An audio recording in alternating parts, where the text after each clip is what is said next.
All right, so when you spawn in a map, the first thing you have to do is decide whomever in your group is going to be the drone pilot. When you do, you just have to look around and you will find a box near to where you spawn, and whomever is the pilot can take the drone. Instructions are right there, so you hold 5 to launch the drone and you press 5 to toggle between the drone and the player view. So let's do that right now. I hold 5 and I launch the drone, then I press 5 and I toggle the view.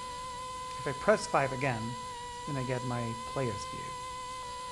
Let's go back to the drone view.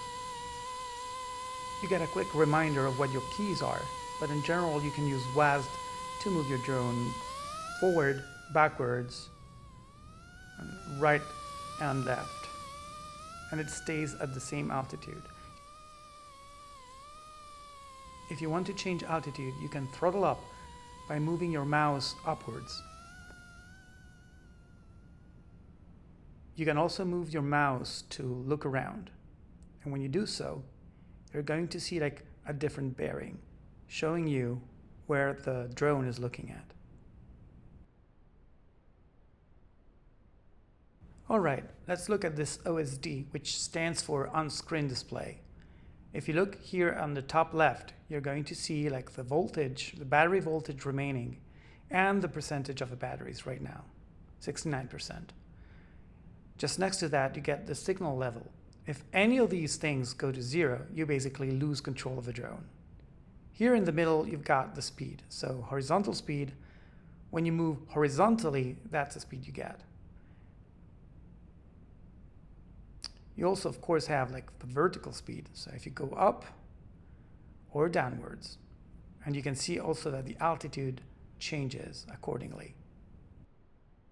Then we can see a return to home indicator, which is an arrow that tells you the direction your player is at, your controlling player. So if I move around, I can find my player right there at a distance of 67 meters.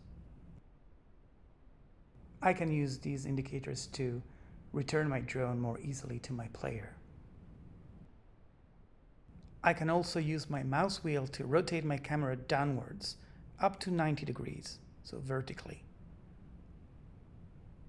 It moves in steps of 15 degrees. Then here in the middle, you can see the bearing. I already said that, but if you move your drone around, it will tell you the direction the drone is looking at. Finally, you can see a clock right there on the bottom right. So I can use all this information and I can move back to my player. As you can see, I only have like 26% of batteries, so I'm going to recover my drone. To do so, once I get near my player, I press 5 and then F to take the drone. This recharges the batteries, so if I launch it again by holding 5 and pressing 5 to enter the drone's view, you can see that the batteries are back to 99%. So driving around, of course, like takes a little bit of practice. So I can move around, move my camera, use WASD and go up and down a little bit, having a perfect view from above. After a little while, you get more accustomed, and you can also do some interesting flights, like let's do a passage here. There you go. But the purpose of a drone, of course, is finding the wrecked helicopter or, the opposing team members.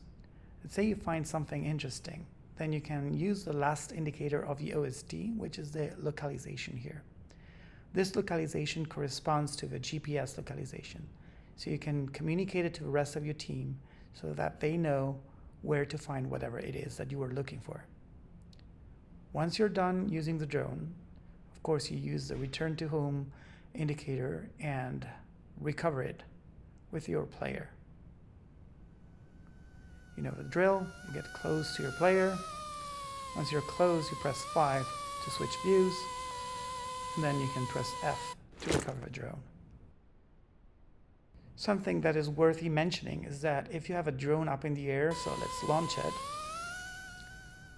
and you just leave it there and you switch views, well, you can actually see the drone. Let's look at it. It's right there. And so if nobody shoots the drone and if the batteries don't, get consumed completely, you can actually move around and the drone will stay there. It's in altitude hold mode. So that's what you get. So you can move around maybe to defend better yourself or whatnot. And then by hitting 5 again, you switch views and you get back into your drone. The return to home indicator gets updated with your player's position constantly. So you can still use that to move to your player's position and recover the drone.